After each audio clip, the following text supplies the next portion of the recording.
Hi viewers, welcome to நந்தஸ் vlog. நம்ம சூப்பரான பொடி பார்க்க போகிறோம், மசாலா பொடி. இந்த மசாலா பொடி எதுக்குன்னா முட்டைக்கும் முட்டை தோசைக்கும் போடலாம். செம்ம சூப்பராக இருக்கும். வாங்க எப்படி செய்யலான்னு பார்க்கலாம். ஒரு பேனில் 1 கப் மிளகு, 3/4 கப் சீரகம், 1/4 கப் சோம்பு, அப்புறமா இந்த பொடிக்கு தேவையான அளவு உப்பு, கொஞ்சமாக கல் உப்பு போட்டுருக்கேன். இதெல்லாம் நல்லா போட்டு நம்ம பேனில் வறுத்துட்டு வாசம் வர வரைக்கும் வறுத்துட்டு லாஸ்ட்டாக நான் 1 ஸ்பூன் கரம் மசாலா தூளும் கறி மசாலா தூளும் போட்டு இந்த மாதிரி பதத்தில் நான் அரைச்சி எடுத்துக்கிறேன்.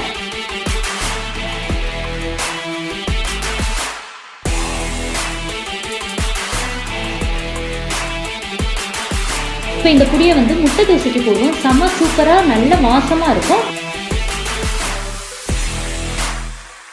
அடுத்ததாக இதை நம்ம ஆம்லேட்டுக்கும் ஆஃப் ஆயிலுக்கும் யூஸ் பண்ணலாம். இந்த பொடி சூப்பராக இருக்கும். ட்ரை பண்ணி பாருங்கள். Thanks to all. தேங்க்யூ.